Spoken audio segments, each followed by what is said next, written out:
Yeah, value and barala kotele another episode of the Italian the Sanneh is an executive member of the PDOIS and also the CEO of Kexx Media. The Italian Kakacha Pola Media and Wole Tindula the Tindula in the Gambia. I feel like putting me around to important environment because now I need to see Canada. I think the license takes some make them moving smooth because we are people.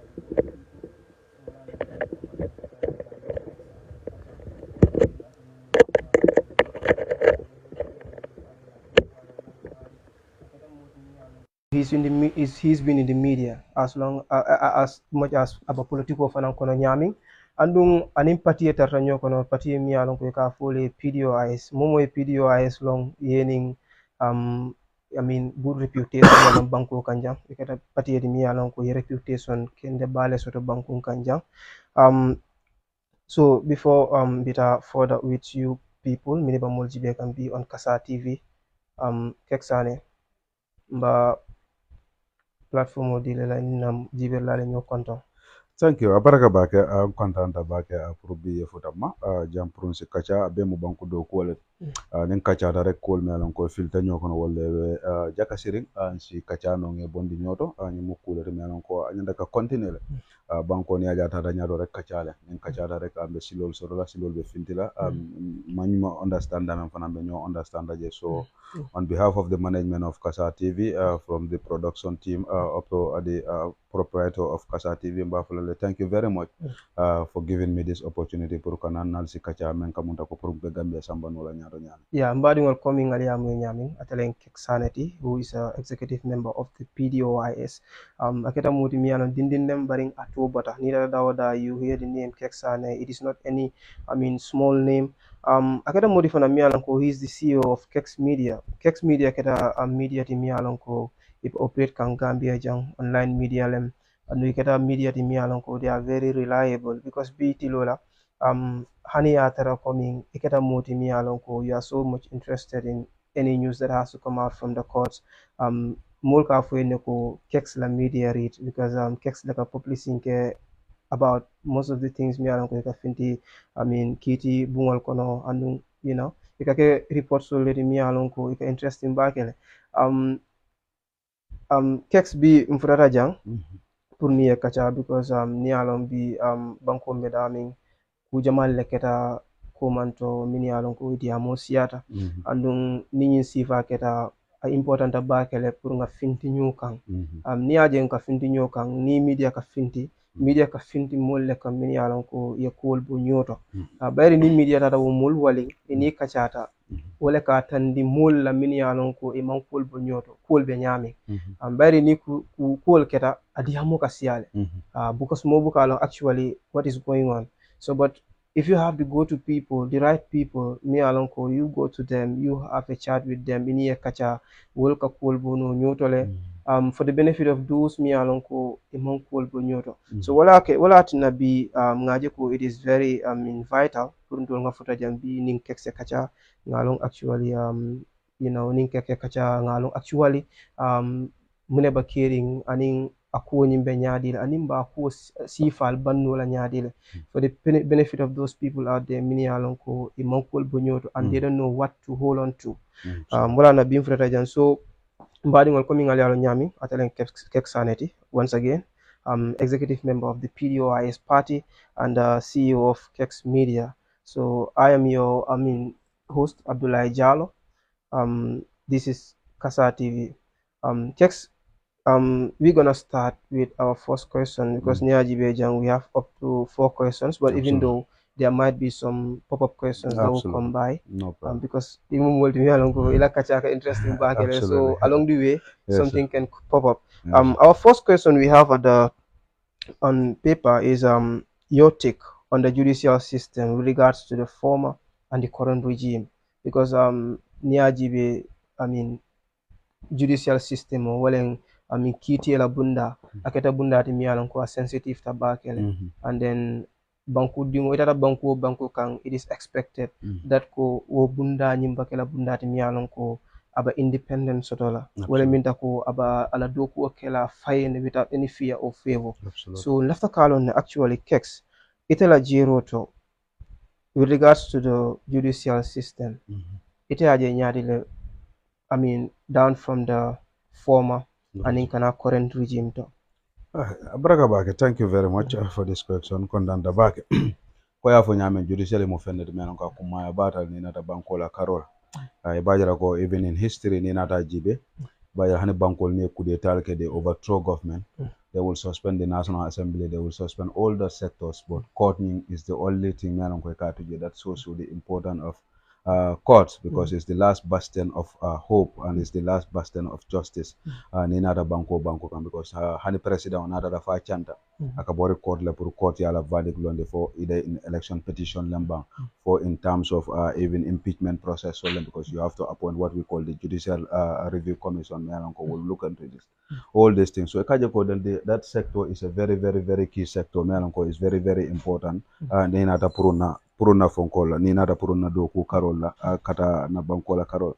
When ni nata jibe in the history compared to now, ibajibe la there is a total different in terms of how the administration of justice began, because in the former regime, the former Jammeh's regime, whereby the executive have larger hands and in the delivery of justice like in our country, whereby we have seen so many judges that were sacked, not because they are not doing their job, but because of they are not dancing to the tune of the president or the executive, and he decided to remove them from office.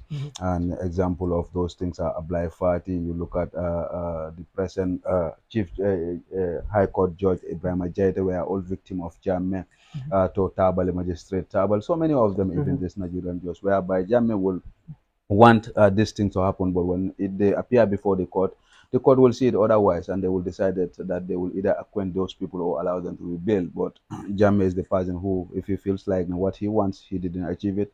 At the end of the day, Akamineka came but now, compared to now, the present regime, there is absolutely total independence when none other judiciary Karola in terms of the interference of the executive.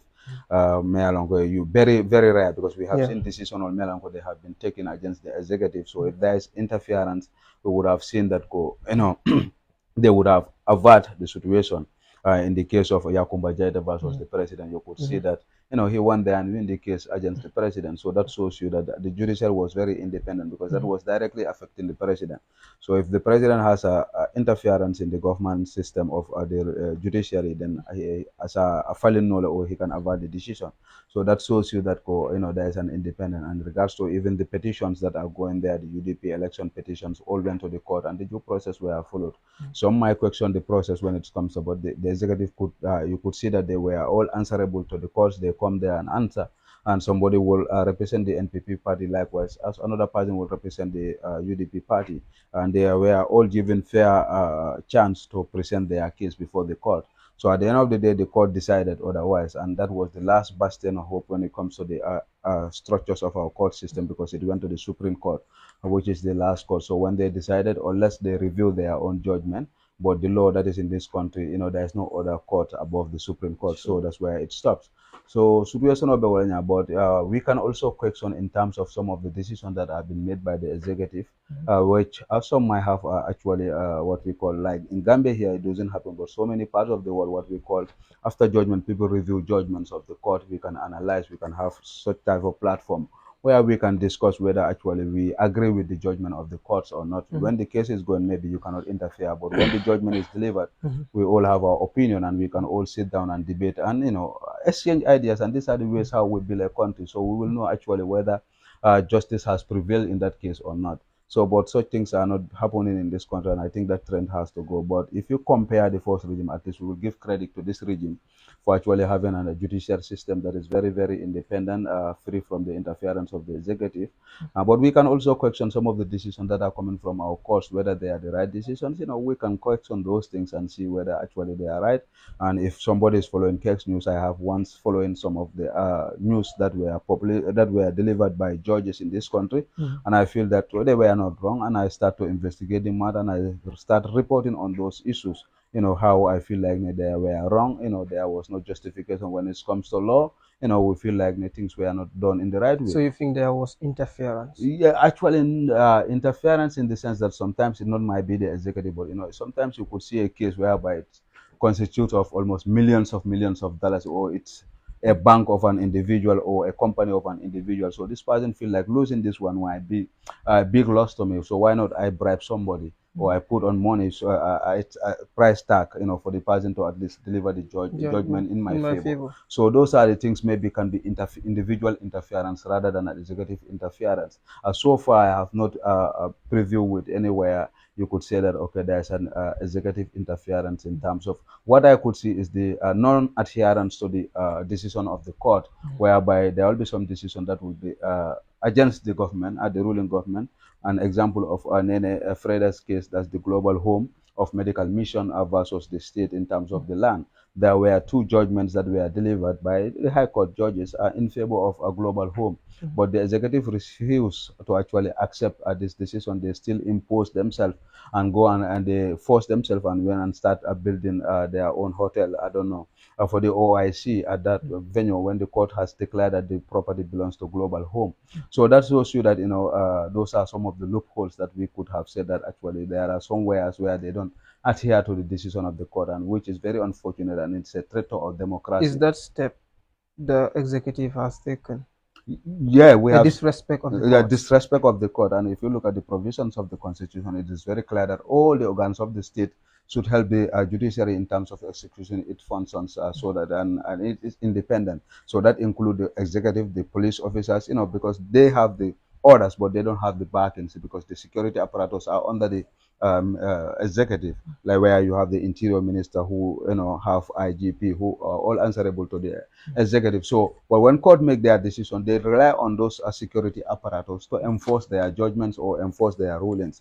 So, but if the state itself is found wanting and not to respect those court decisions, then it will be very difficult for you to convince the citizens to respect the court decision. Then we'll have a country that it will be a jungle, a survival of the fittest, because if there's no law in a country that governs, then we have. So these are some of the unfortunate situations that we actually have. Just recently, we have another case that is called the drug issue case with Pablo that was involved. There was an order from the court that they should be grant bail, but the authorities refused to grant them bail. So these are some of the things that you cannot. There's nowhere that you must first accept the order of the court, then you go and challenge it. But you cannot disregard the court and go and challenge it. And I have seen this. The matter is at court. Maybe we can't go. So that is contempt of court. Yeah, it's contempt of the court, because that's why they were summoned to come and appear before the court and explain why they should not be they let them show cause why they should not be charged for contempt of court. So they will come and explain the justification behind their disregards to the court orders. But unfortunately, before they will resume, the magistrate who was in charge of the case was transferred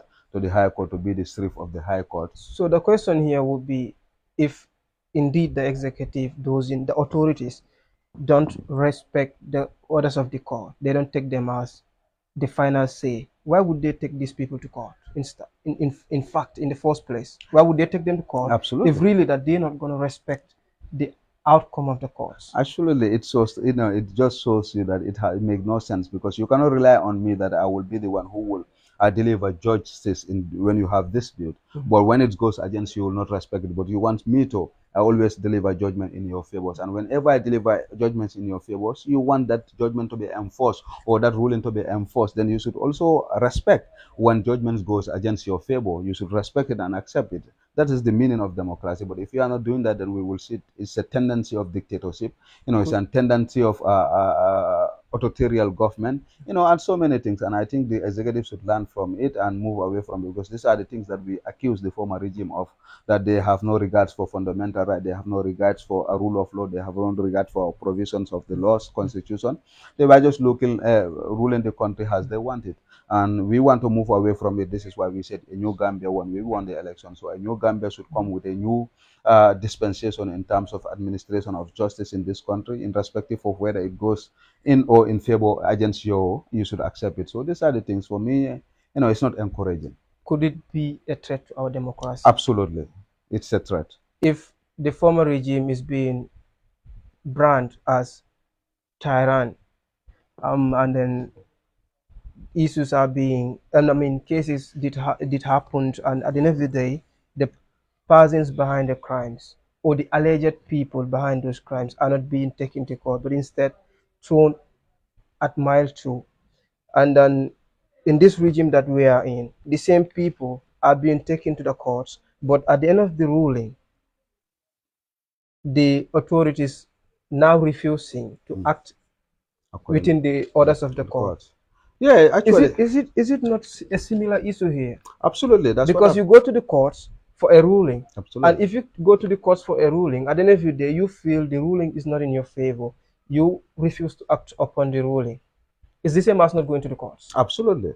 Absolutely, and these are not the two that I mentioned are not even the Usainu Bojang, who is allegedly to have killed these two police officers. The order of the court was very clear that, since he didn't have the court didn't have the jurisdiction to hear the matter because it's a capital offense that attract life sentence, and the magistrate courts, according to our provisions of the law, they cannot try such type of cases.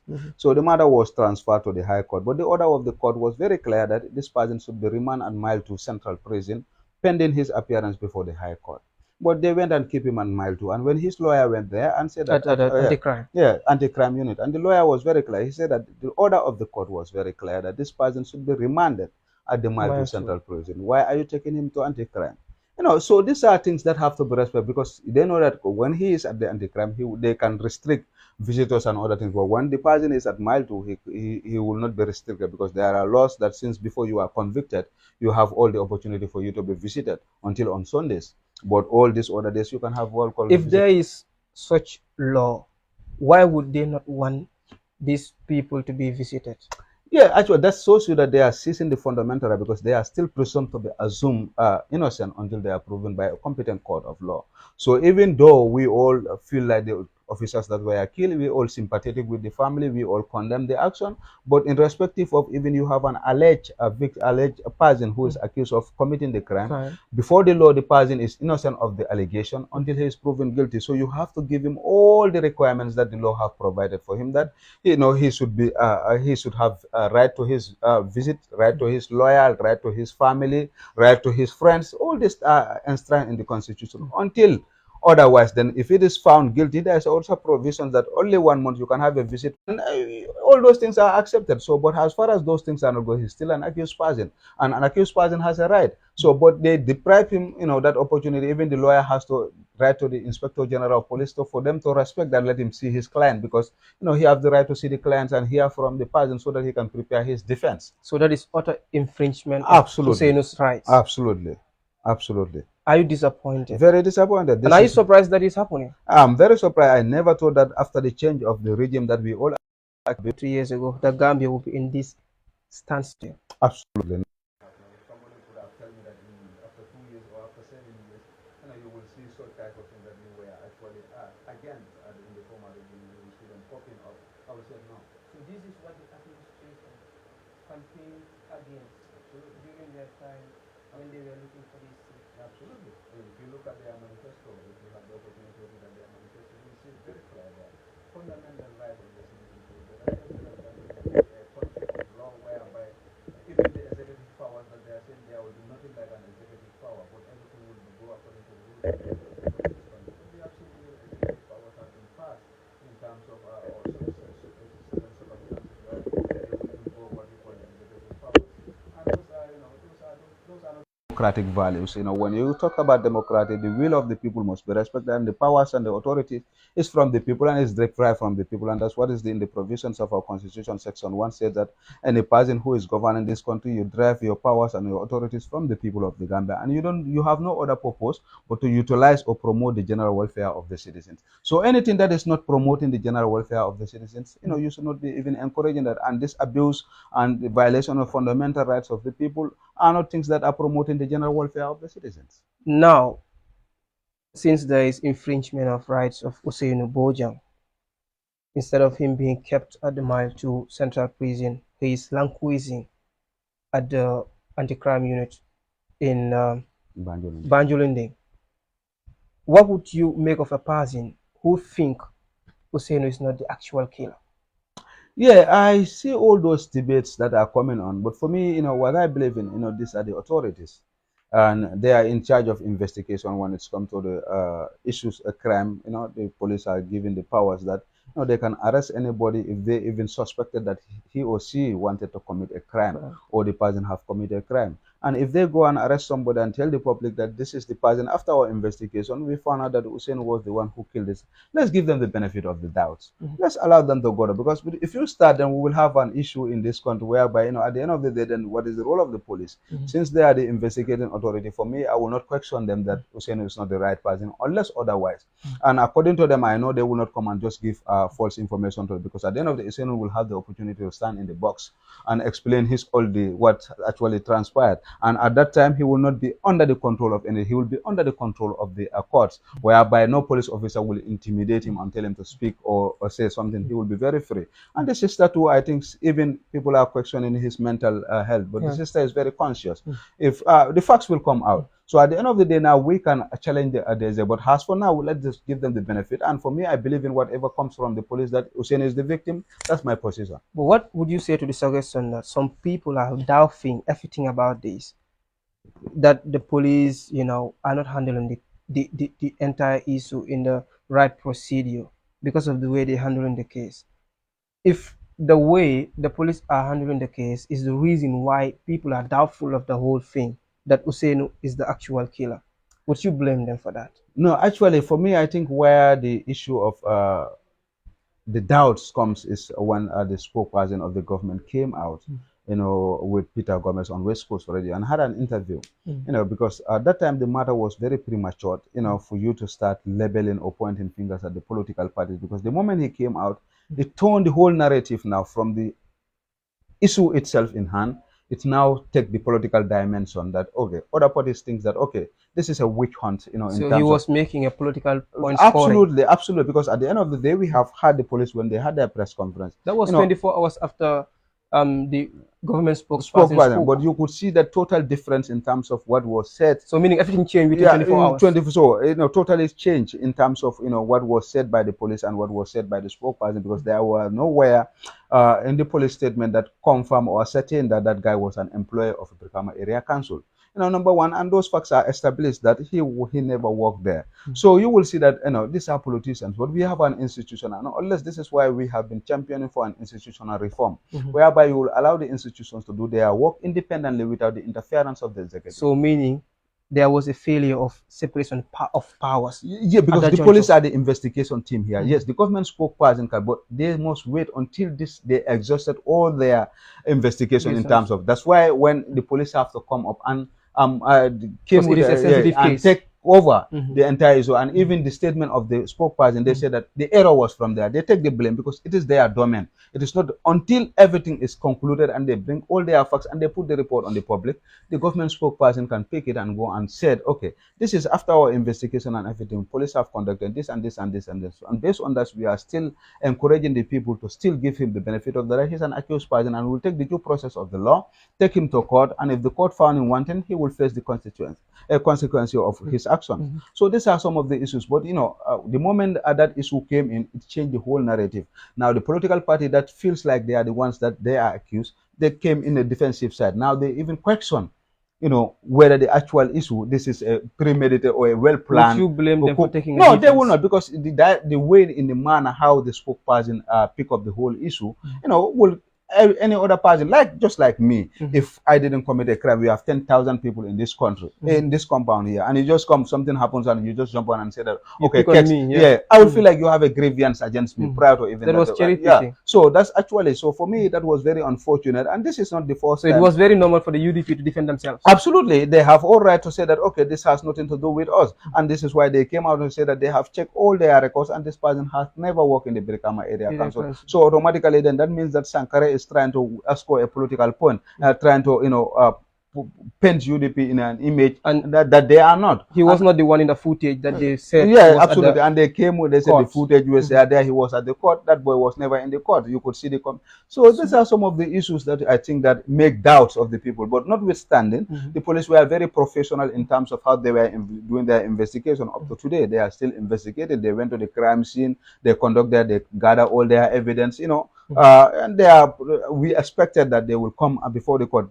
Just yesterday they came, but because of the late receival of what we call the file from the police to the prosecution, that's the AG chambers, because since the matter is at the High Court, the police don't go to the High Court. When the matter is transferred to the High Court, now you deal with the state councils, not the police prosecution. So now that means the police has to transfer all the files to these people. And according to them, because of Usainu will tell you statement A today, and next minute he changed his statement. So it was very difficult to have at least a concrete statement from Usainu. So this is why it takes all this long, because sometimes he will even come and go into his family issues and go into so many issues, or when they are trying to obtain a statement from him. So based on that, but now the matter is before the court, and on the 19th, based on your journalistic grounds, what might be the reason to that? Usainu changing, flipping over his statement? Yeah, normally this happens, in cases, so many cases. You will see that before you pin down somebody to the real, they will start, because nobody wants, like you, is in law that you should not say any statement that will incriminate you. So you make sure that,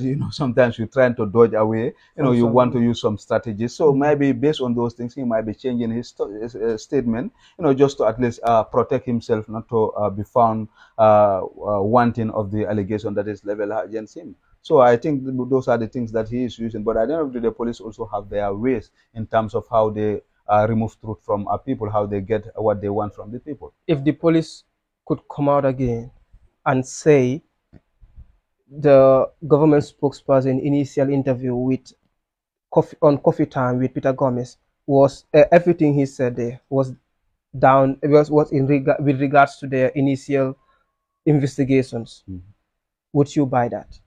That what the police said, that the government spokesperson was not just talking in the blue, but it was actually with regards to what their initial investigations gave them. Okay, yeah, actually that will be contradicting, because the police has came up and said that the error is from them, because preliminary investigation do change.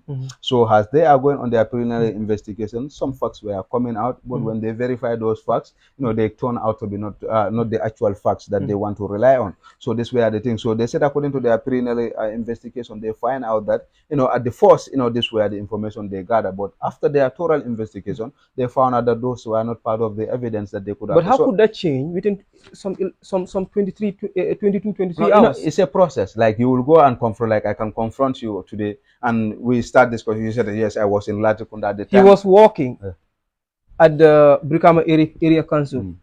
In just after 11 hours, everything changed. Yeah, that's the highest level of like what we could how could I describe it?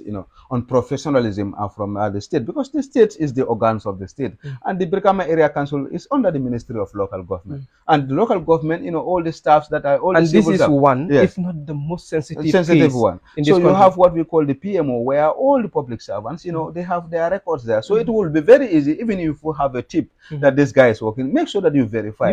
Just call those institutions and tell them, I want you to go back to your records and find out whether you have any person by the name Usaini Boja in the how long have you been working? So you have all the information, so you will have the facts. Why the Ross? Why the Ross? So this is the issue. Government don't act like normal people, me and you. This is a state and a state apparatus. You have all the resources at your own accord to use them and make sure that you inform the public accordingly. They could have even go to the Brikama Area Council and look at their employment list, and just confirm everything. Why the Ross? So for me, it was very unprofessional. It was that's why people will think that it's a political witch hunt, and if they do that, nobody should blame them because the manner and the way the whole situation comes, it's so unfortunate. So you think the government spokesperson messed up? Absolutely, big time. Thank you so much. Our viewers today, we are here with Kexx Sanneh on GenerationNext on Kasa TV with Abdallah Jallow, your host. Comme mbadi ngolali amwenya min Kexx kuje male foja mi alonko aya suboni kulobo nyoro bayri suboni kulole bo nyoko no Kexx nada bi ka suboni kulobo ndi mole nyoro wakata kuti mi alonko is very important because mol nyanda ka alon ne mimba kiri mol nyanda ka understand what is actually going on out there. So bi ñun leketa multi mi alonko they are at the doorsteps of these issues fengo fenketa they make researches kalong actually mune ba caring aketa nyaadi anin jumalle ba ko kono so bi natara ala en futandi jang woketa kutimi yalon ko ba ala tintula la ba ke ka futa jang bi with Kexx Sanneh, the executive member of the PDOIS and the CEO of Kexx Media. So coming Kexx Yalo Nyami, it is becoming interesting because Kachaba Diarine and Yoku Jamala for Jamialanko is very important. Absolutely. Yeah, na Niajibe in the past I mean regime, I mean Mojama judicial system o blame ko imang independent soto andum iba doku wala mansa kundali so bi ni waketa fo keta kuti miyalon ko ay gambianol sila gambianol yaje ko hani ya tara ngaku ke miyalon ko ani luwa mam fo nyoko I can still be incriminated, I can still be thrown in jail aketa kuti miyalon ko ay mul sila ni fala bango mul buka hanyi ka diam hana tara ko miyalon ko luwa ya sembo dila ibuka hanyi ka fo fenteng fo the fact that the judicial system was controlled by the executive. So be natara nyimman sakunda nata they campaigned against that. Mol late la ila manifesto wafi mol mamole la manifesto sangaje ko nyul eba kala multi mi alon ko eba independent judicial system le di mola eba an independent police system le di la mola bi ni wol nata they are using the police as a fiddle eba judicial system wala order soul defile wobakela kuti miyalon ko asila nyaba wala la bakele because bi niye gambianol je jama bi je kamin fo wala ko sila ta bake ko nyimban ko ba muru kam back in the darker days le so niaje wobakela we don't expect the executive to come stand on a podium and ka fu mole ko we are going back to dictatorship ila Kenya le bo wotandila mulma so obviously if they are I mean niba the same I mean, tamandiri nyal keka nga the same action soul and the same call gesture soul jeto. So obviously we might have that fear deep inside. We are going back to those darker days. Kunu niajibe in the James era, mol silatan lunko I mean, the judicial system was compromised because it was full of these mercenary judges. Because mercenary judges, so most of the times, so those are the things me alonko. I think it is right time and we expect the executive. I mean, judicial system ni court order bondi you never caring. Mansakunda as much as like banku dingol ba sonna ka court order ta mansakunda fana nyanda sonna court order la wala nyama ya lonko luwa e nyine kiti e kontu nyala so ni waketa kuti mi alonko mansakunda bala mala abakela kuti mi alonko aba asila nyanyi aba mul mira la baki and asila nyanyi ba warala so going into the second question waketa kuti mi alonko it has to do with finance wala bankola nafulu kuti Jamala Nafuloti. I mean, currently, financial mismanagement was revealed in the local government commission of inquiry. Walen commission o miyalonko mansakunda ya londi purka jibero kenyi mansakunda ndingonto la tamandiri nyalto. So ngajele ko witness Jamal lefindita miyalonko diamuta, but along the way, it can feel like they were like crazy financial mismanagement so miyalonko iketa kudi jamale bije miyalonko abi tata nyamo kono so bi wo witness wol fintita ka kol tande anda kodo keta kudu miyalonko millions of millions leng aketa kudu kodol miyalonko where they were mismanaged somewhere embezzled. What is your thought about that? Yeah, kunga fo nyamen rek banko luwale ka sam banko men mal luwa so rek ka problem olti ka mun rek mo be ka tre fon le bul taram fambulo le ka local government man design fenna pour ka banko dingol mako e bitano nyaato nyana because I believe ko itelle molti melan ko they are directly close to the people wala ne ka for local government and ka taxol menjo should come in a form of a service and ko ba provide la to them and nemol ko do mude ka ta from the poor people melan ko they are either farmers because the majority of the revelation member now is from the Bashe area sold to Katana Kunta area council. You look at those people will be mil baby water, you charge them compound tax, quarter you count the type of house member because Joe Wallen and Niso Bebula and Nisukumu Jolet, in came of farmer sold it. Yalan come for a charge will like an Okodota, the book development not in terms of a Wafi Rokedaminata Lumo to Kanya Santa Sansan letter. There is no market that is even designed by the area council, like the Lanya Minanolto, we go to Buren Lumor or Lajare Lumor, but neither they can know Santa or Legian phone call. And local government could have built canteens for those people. Because ila kodo kadaje, and 60% of this revenue that you are collecting should come back to the people in form of a service. But for the past regime from Jawara to, not only Jam, from Jawara to Baro. So meaning ku Ametala, has been happening whereby few individuals like a bankola kodo mutaika siaka kadom and the revelation ya yantandila jan. And Jamal beka ke Santos ate wolleti because maybe Kombojang, the awareness of the people yalan kamon for repareniake. Because media bijane, people start to investigate but up to the because of the awareness, kada media presence there, Mansia Bakeje. So people don't follow up these issues. And yet they are taxpayers. They are taxpayers. But at the end of the day, look at Basse, the CEO will just come whereby you have 3 signatories to an account. CEO jala financial director jala abitare kodo tananje. So that shows you that the problem is not only about the councils, but there are people that are helping those people to abet or to do corruption or malpractice because a bank, there is a procedure when there are 3 signatories to an account, one individual cannot come and remove a single budget from that account without the knowledge of those parties. So there's a loophole. There's a loophole. That means that the bank is helping those people. But you go to the whole structure, even in terms of awarding of contracts. You have an institution, Melango is responsible in terms of how do you award contracts to people. And there are criteria that you must fulfill before a contract is awarded to you. You have what we call the Gambia Public Procurement Authority, PURA. No, not PURA, GAIPA. GPPA, sorry. Okay, GPPA, Procurement Authority. So these are the people, but in that the revelation of the council is telling us that there are some our contracts that were awarded. There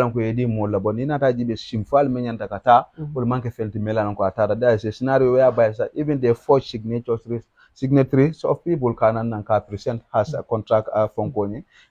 Contract when the person is not even registered with the GPPA. So all those things are issues. It's a whole administration failure. Even in the Ministry of Local Government. Could that be kickbacks? Yeah, kickbacks. You come to the local government that are overseeing the councils. Sometimes there are people they are found wanting for involving in mismanagement of councils' funds.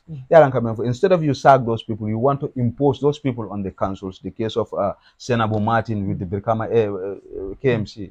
This guy was found wanting that he take the results of the councils. And I remember. Yeah, I understand. They went and take a loan on their behalf when they are not actually aware of all those things. And the council said that they can work with this person. Which he in fact never denied. Yeah.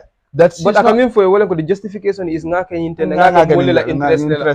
in the first place, but the council itself, that's the local government authority, want to impose that person for that often extent to install that person in there. So what are you telling us? That you are encouraging corruption? Yeah, understand. So this is a whole chain. That's why our councils are not from the local government authority to the GPPA to the banks that they are dealing with, to the contractors that they are awarding contracts to the revenue collectors, to the managing the financial directors, the CEOs, of this council, the chairmans of the council are all part of this problem. And unless we have that institutional reform, that anybody will be you will be held accountable for your own actions. They are all together culprits. Culprits because the revolutions because from the local government. Yeah, they have to help because when you look at this Lamin Suso of Basse Area Council, I can tell you I'm working directly with the CEO and all the time I understand. But that too fanaka opportunities where he goes to the bank. When even the requirements what banks need for them to dispose any amount meet, they give the money to them. They are wasting time for me. There's a staff in the bank. Sometimes I Lamin Suso don't kodola, kodol dia Lamin Suso fanakata council don't kodol. So Lamin Suso went up and extended. He was even richer than the council. But Lamin Suso's salary was $25,000 every month. A family man of that nature. But there are some projects. If council need them, man kodo so that the funkala kodo bondi. Council don't then council pay. So he was the financial director. And he was the financial director of the council. So all these things are issues that shows you that those things should not be done in the first place. But because of institutional failures, they must be accepted. Because if there's a proper institution, a staff cannot come and credit pre-financing the council. Wherever you go to the bank, and apply for loans. You have this microfinance that you are dealing with, the banks. They have the supersonics in their system. They have the other Reliance, all this. You can go there. Reliance out. They want to go into those type of agreements where they can give you and you pay them with interest. But so instead, why would this guy go there? And maybe there are scenarios where I had that, even there was when you award contract, instead of paying into the council account, it goes to his individual account, the financial director. So, and when there was a mistake, they told them to return the money. They returned the money. They went and pay back to his account, and they were overpaid. Tell them that there was overpaid. The council overpaid this particular company, so the money have to be refunded. Instead of refunding the money back to the council, it was paid to the financial director's account.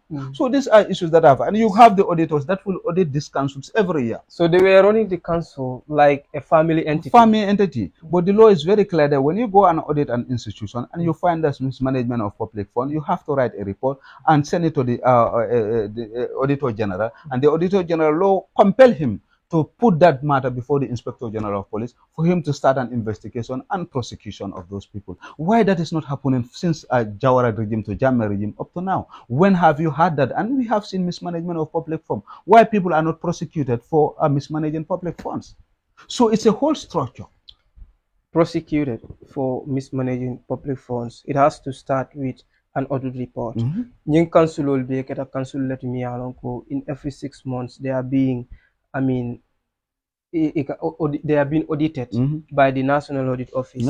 So now be audit report ninkata, and then the authorities that are expected to act within those audit reports pour ka muta kela investigation o kela ko la kalon actually mune mankita and mune mantaku bi na ko the number one public servant of the country, who is the president of the Republic of the Gambia, Nyana Sila, on an interview platform saying that audit reports can be opinionated. Could that be a problem to this what we're facing right now?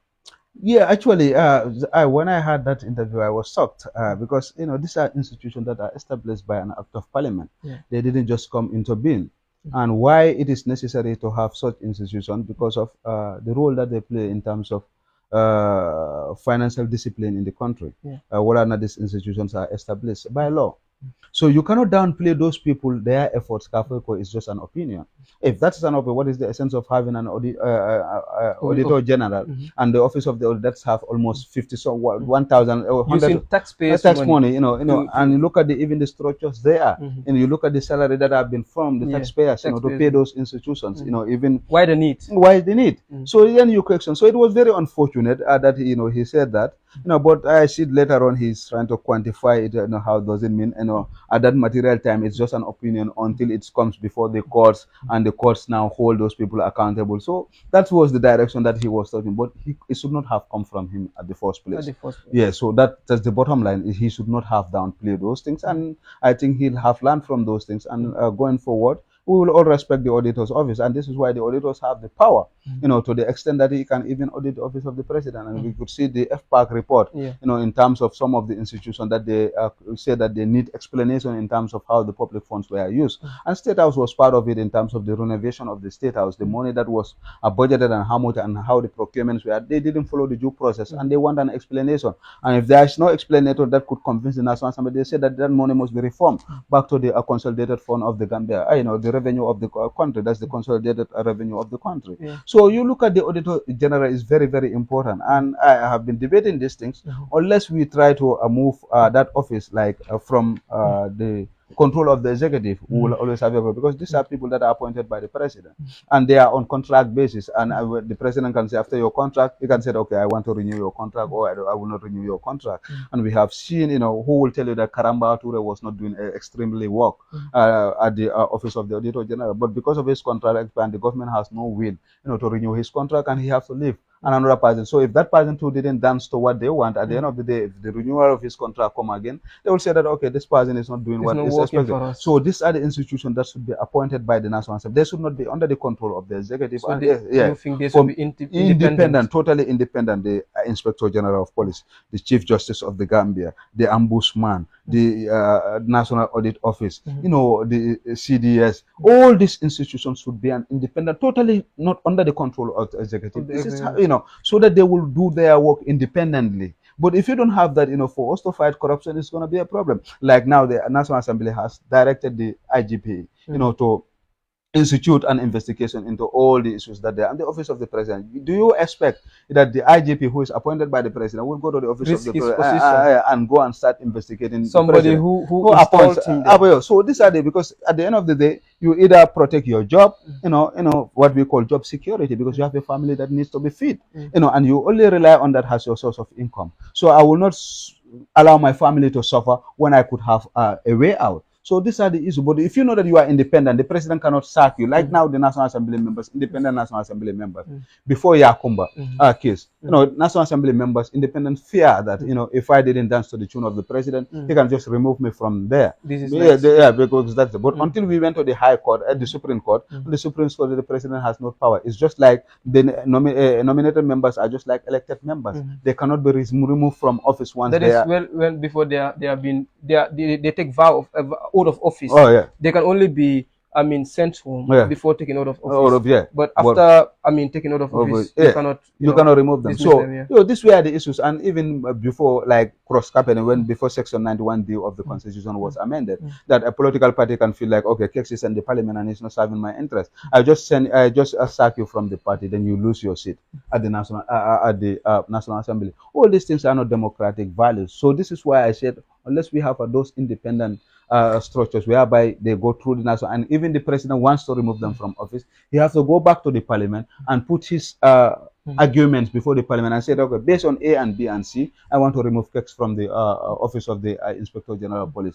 The National Assembly now will look at that facts and go into committee stage and investigate, do all their investigation, whether the allegation that is leveled against this guy is actually true or not, or there is a motive behind this whole issue, and they will come with a decision. So then, and that's, you will see an inspector general who can go and call the president and invest, can go and even send an arrest warrant and do all those things, and go and question the president in terms of, even National Assembly will have the power to summon them and come and answer to them. So, but unless we have those incidents, we will always have them. And the commission is very unfortunate what is happening in our local government. The amendments you're suggesting quite enough makes sense. Absolutely. But do you think Gambia would ever be there? Yeah, actually, the draft constitution that was rejected, you could see all these things were captured in those things. It was rejected. It was rejected, absolutely. But you believe it would one day come into play? Yeah, actually, any person who believes in democracy, who believes in a country where the power will be vested in the hands of the citizens, and which it should be, because, you know, the president could not make himself the president without the citizens of the Gambia. We make him the president, so you should always, at any time, should make sure that, you know, whatever you are doing, you drive your power from the citizens. So if the citizens say that they want that constitution, we should have that, because the history tells us that Gambia has never drafted their own constitution independent up to now. This is the first time that every Gambian, indirectly or directly, participated in building this new constitution. It's either through your political party, it's either through your particular groups that you belong to, whether the civil society, or whether the interest group, or whether and people, even the diaspora. You know, they went to the diaspora. They went to every village in this country, having a meeting there, and they take the opinions of the people. So this was the only constitution that was drafted by, because the 1965 constitution was inherited from our colonial master. The 1997 constitution, you know, by then there was no parliament. It was imposed on them, yes or no, we go for referendum. People didn't understand. The civil education department didn't educate the people to know what is the content of that document. But we also know that by then time we were ruling with a degree, and at least have a constitution is better than be ruled by a degree, because degree is an executive power that the president can just come and ban a political party, as he was doing. He can just come and arrest people based on the degrees and other things. So you rather have a constitution than a degree. And when we have a constitution, that's where you say that every 5 years we must go for election to check the president. But if it was a degree, there was no election. We will have just continued with jamming. So that was the advantage of the 1997 constitution. But these were things that were in, because by then there was no parliament for it to go through a parliament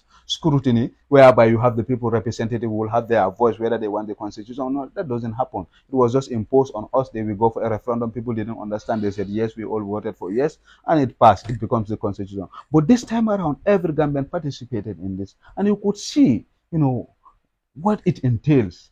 it gives back the power to the people, the citizens of the Gambia. Say that you own the country, you dictate how your country will be governed. So I think every democratic president should be proud of that constitution, and we should also make sure that we bring it back. Any person who comes into power should make sure that they bring those things. There are things that we might disagree, and which even me, I have a divergent views.